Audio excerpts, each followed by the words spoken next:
In Korea, a famous web novel called 3 Ways to Survive the Apocalypse used to be extremely popular, but after 10 years and over 1,000 chapters, it only has one reader left. Do-ye started reading it in middle school and keeps reading it now as an adult. In the story, the protagonist Young-hyuk fights the hardships sent by the gods as the world nears collapse. His companions fall one by one, but he's always determined to become stronger. Do-ya finds this inspiring, and rereading the novel helped him push through his high school years while he was harassed by mean classmates. After finishing school, Do-ya went to a mediocre college, worked some mediocre jobs, and joined a big company on a temporary contract. Today that contract ends, and so does the novel. After his final shift is over, Do-ya reads the last chapter and is disappointed by the ending because Young-hyuk is the only survivor. He decides to send a message to the author, saying that this story is the worst.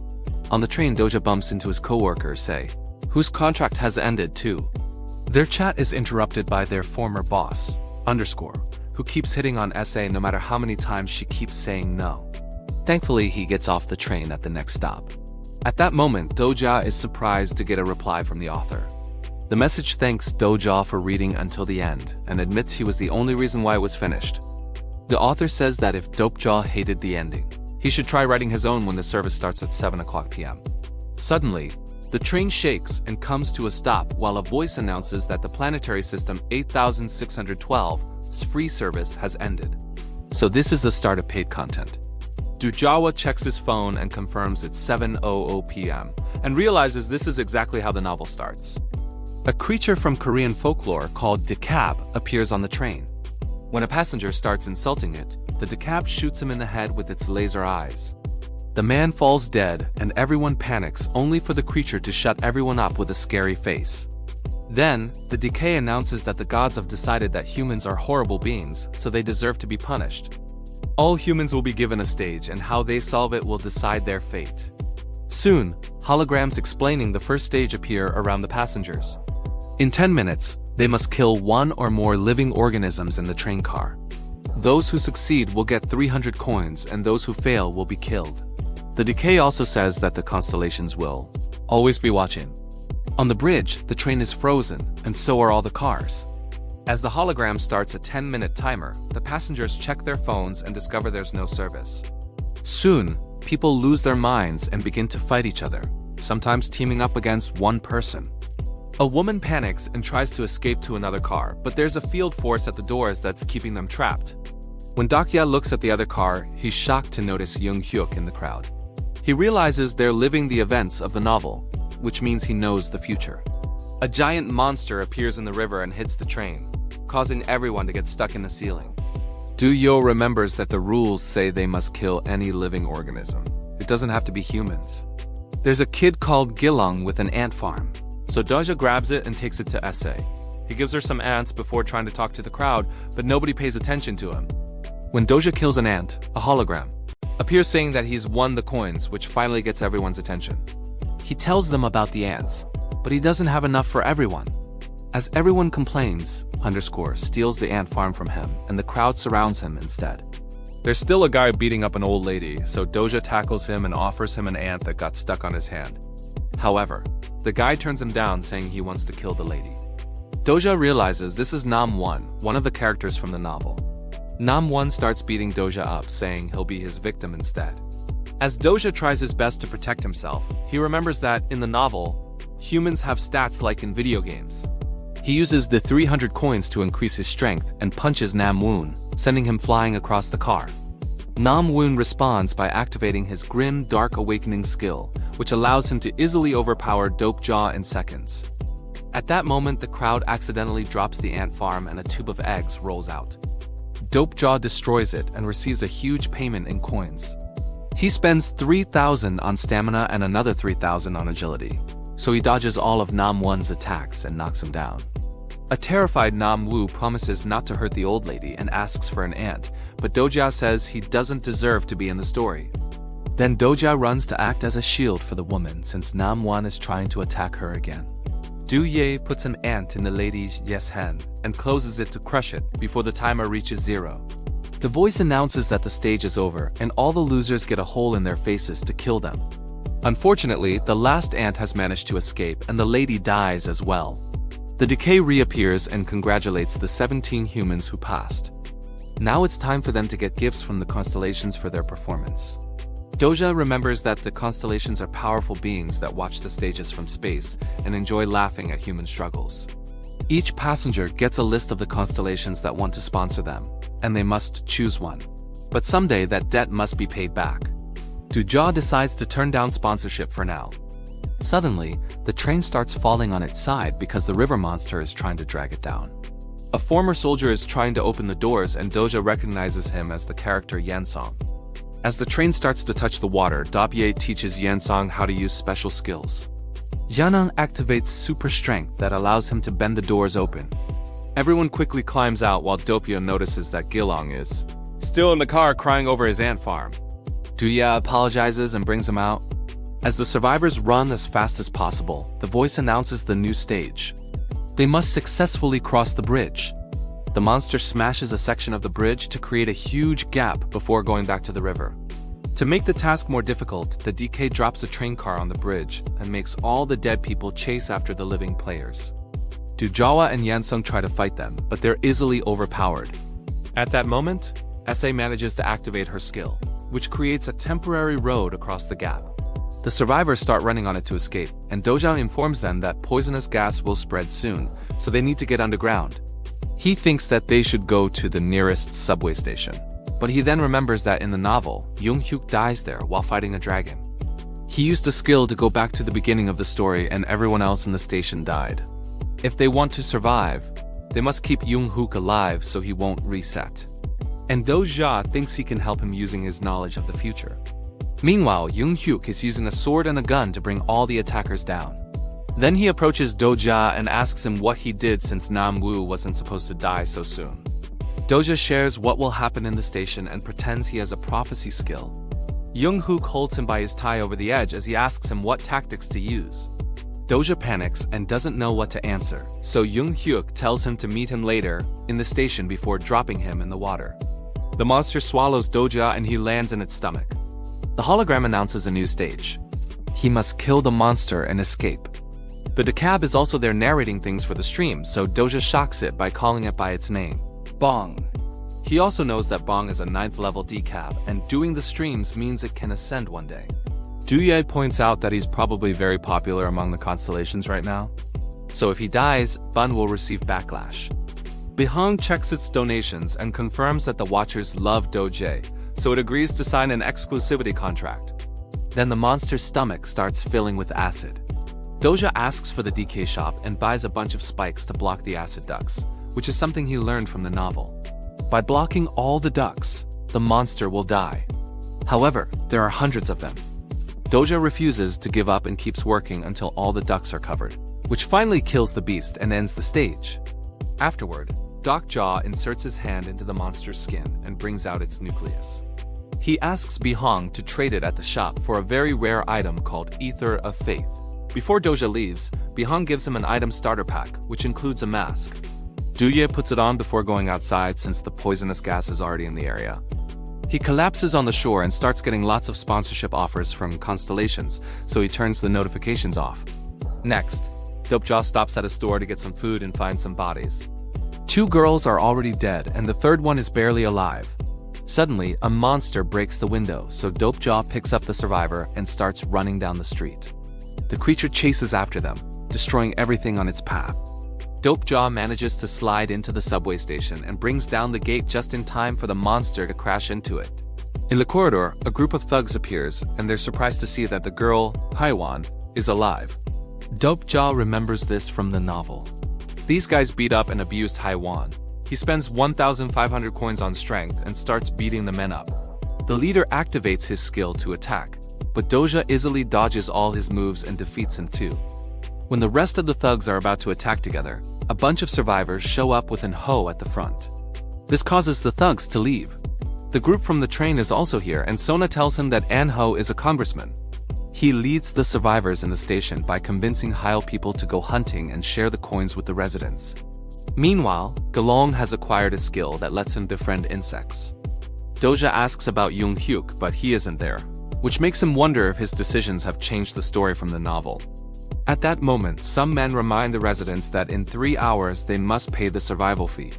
The Hyle players charge that to keep everyone protected until the monster in the tunnels is defeated. Some people are desperate enough to go hunting for the money, but others die on the spot. A crowd surrounds Dogjaw and asks him to share his coins since they know he has a lot. When he asks who said that, Inho admits he did. He assumed Dogjaw was rich because he saw him use great abilities to fight. Inho apologizes for being rude and asks Dogjaw to help the desperate residents. But this makes Dogjaw remember that he's a bad guy from the novel, so he refuses to give him anything. It turns out Inho sold himself to the constellations and gave up his humanity, so he's become a monster. The crowd goes crazy, so Dogjaw agrees to help by finishing the stage instead of giving them the money. Dogjaw puts together a weapon with random scraps, and his team goes down the tunnel. Huan shares how the thugs killed people to take their coins, then they brought them to the station, pretending they got them from hunting monsters. Duya knows she was supposed to die in the store. The tunnel is very dark, so Gilong summons tons of fireflies to light the place up. Soon, a horde of monsters appears, and a vicious battle begins. Most of the team uses weapons and quickly kills the creatures as they come. Sa realizes that her skill is shooting web, so she uses that to attack. Unfortunately, the last standing monster captures her and takes her away. The group chases after them, and finds Sona tied up at the end of the tunnel. A hologram welcomes them to the ground rat shrine, and tells them to eliminate the warden of the dark. A bigger monster appears and Dogjaw moves first, dodging the creature's tentacles before hitting it with his weapon. However, a force field blocks him and sends him flying. Yanun moves next, and his blows do land on the beats, causing it to jump on the ceiling. Then it activates illusory prison, which captures the body and ravages the mind. If someone gets caught in it, they'll relive their most horrific memories and die. The skill manages to trap Haiwan, who watches the memory of her and her friends getting caught by Inho with his thugs. Luckily, Dojie manages to free her from it. Then he runs to get Gilong before he gets captured too. Unfortunately, Yan is caught and starts seeing the worst memories from his days in the army. Doja tries to save him too, but his attack is blocked, although it drops some little rocks. Suddenly, the monster roars to summon his minions. Doja calls Bong to open the shop and tries to buy White Star Pure Energy, but he's 1,000 coins short. Meanwhile, Haiwan keeps fighting the monsters, and with a big jump, she manages to land on the back of the boss. Duya follows her example and starts killing creatures until he earns the money he needs. The White Star is inserted in his weapon, which gives him a one-time critical hit. Doja copies Haiwan's jump and slashes the back of the horde dealer, finally killing it. The horde runs away and the illusion disappears, so Yansong is free from his memories. Doja remembers from the novel that Yansong is haunted by the guilt of not being able to save his friends. The group checks the treasure chest they got for finishing the mission. He gets 2 short swords. Yanang gets a gauntlet. Gilong receives a helmet that improves his bug skill. Sa gets a mysterious coat, and Jaya gets a broken sword. The others are confused, but Doja doesn't tell them that this is the broken faith. If he finds an ether of faith, the sword will be complete. Gilong asks about the rocks that fell during the fight. So Dodge explains that if he eats them, they'll put his mind in an illusion. The station stage isn't finished yet because there's one monster left. The group rushes back and Haiwan quickly jumps on the Gangas leader to finally kill him as revenge. Inho sends out the rest of his men, so Haiwan gets a new skill from a constellation, which allows her to slice through all the thugs in just a few seconds to defeat them all. Inho has no choice but to fight and punches a column to show off his strength. His arm becomes monstrous before he attacks. Haiwan with his mighty power, but she still keeps up with him and pushes him to the rails. When she's about to kill him, the residents stop her. They explain that they don't clear this stage because they afraid the next one will be harder, so it's easier to pay the daily fee. They hope that Doja's group would get killed by the monster, so they could collect their coins. The voice announces it's time to pay soon. So Inho uses the distraction to push Haiwan off and run away. Atsi shoots her web and wands swing across the tunnel to catch up. However, when she's about to touch him, a force field throws her back. Inho mocks them for losing, but suddenly he's shot in the head by a sniper, ending the stage. The sniper introduced herself as G before getting all of Inho's coins. The team tries to leave, but the barrier still blocks them. So Ji explains they only finished the stage from the previous section, and during the chase they crossed into a new one. To leave they have to finish the new stage. Ga leaves and Doja realizes she's another character. She's the only survivor from her class in Yoonhyuk Unk as apprentice. In the station, the voice announces that this area has 104 survivors, and they have 10 minutes to reach green zones before the monsters get them. There are only 52 green zones and they're tiny, so people start fighting for a spot. A gang led by Pildu has closed up a VIP area and they charge coins for the spots. Pildu has used those coins to buy a security system that shoots at people who try to sneak into the VIP area without paying. Doja tells the team to split and look for green zones. Ji reappears with a message from Yoonhyuk for him. He agrees to fight together, but Doja will have to leave his group and survive alone for the night. Do-ya remembers how a friend in high school slapped him so the harassers wouldn't bother him, saying that at least one person should survive. Using his knowledge, Doja goes to a specific spot that hasn't turned on yet. Bung appears to announce that some green zones will vanish and new ones will appear to add more tension. The spot under Doja turns green and he tells his team to fight others for survival. However, Wan chooses to fight the monsters instead. The 10 minutes run out and the beasts appear in the station to kill every person who is in on a green spot.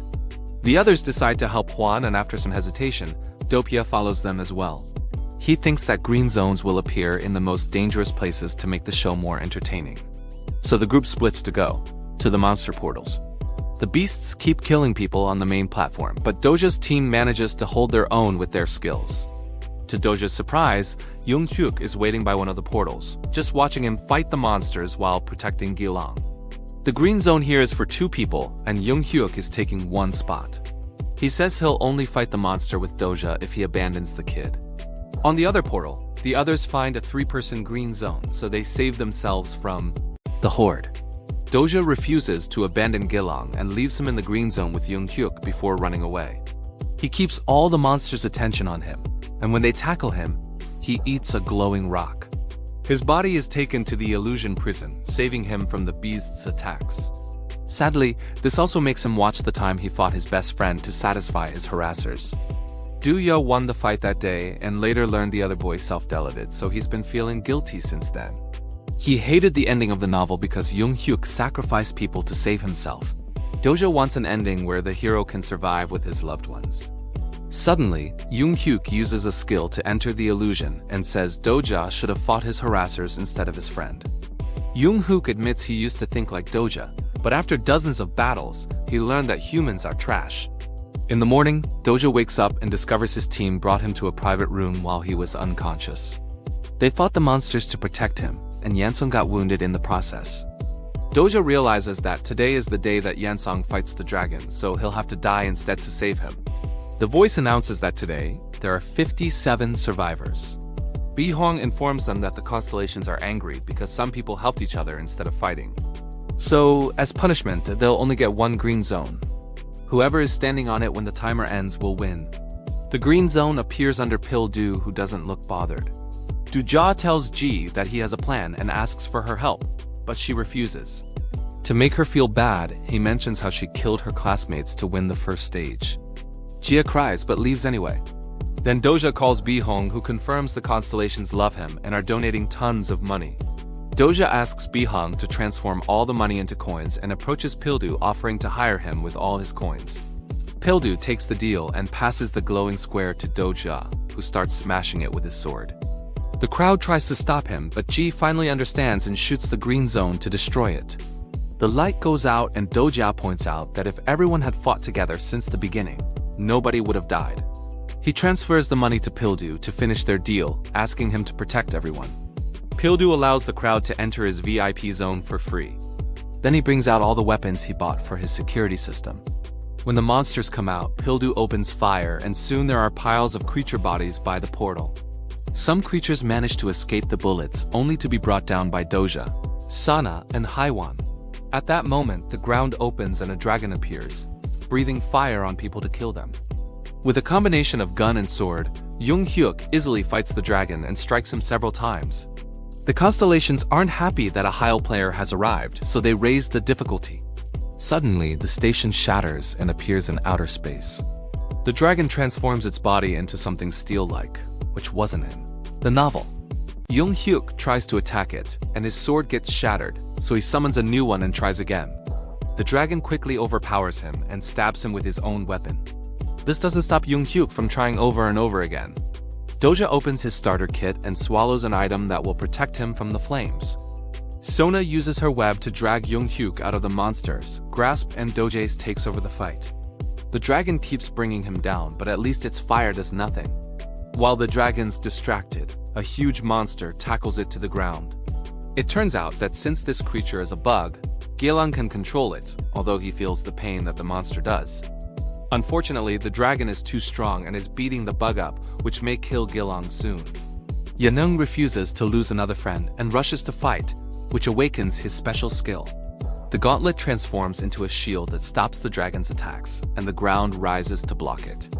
Then Issei creates a web bridge for Haiwan to jump on. She lands on the dragon's back to slash its body a few times. Now, Yanung can break through the wall to push the dragon down, and Dopejaw tries to stab it. However, the dragon flies up to escape. A flashback reveals that the plan is to stab the dragon's core to kill it, but that will also kill the attacker. The mission reward will give them an item to revive one person. Issei shoots web again and restrains the dragon while Dopejaw jumps to finally stab it in the chest, but the sword doesn't go through. Gi shoots the dragon's chest to make a crack, only for the monster to push Doja off. The chest closes the wound and the team loses all hope. Suddenly, Jung-hyuk finishes killing the rest of the monsters and fights the dragon again. After exchanging a few blows, he manages to pierce the core and the dragon's breath covers them both in fire. Just like the novel, Jung-hyuk's flaming body falls to the ground and his skill activates to send him back. Dopejaw watches how everyone is starting to disappear and thinks it's over. At that moment, he's shocked to see that the author has accepted his trade in the market and ascend the ether of faith. Duya immediately puts it in his sword to transform it into the attribute weapon. The rest of the team surrounds the dragon and keeps it distracted, giving Doja time to jump on it and finally kill it. The voice announces that the stage is over and Doja revives Jung-hyuk with a reward. The station turns back to normal and Jung-hyuk is surprised to see that Doja survived the dragon's death thanks to the special sword. The crowd celebrates and now Doja is sure they can write a new ending for the story. Make sure to subscribe and turn on notifications so you can watch more videos like this. Thanks for watching.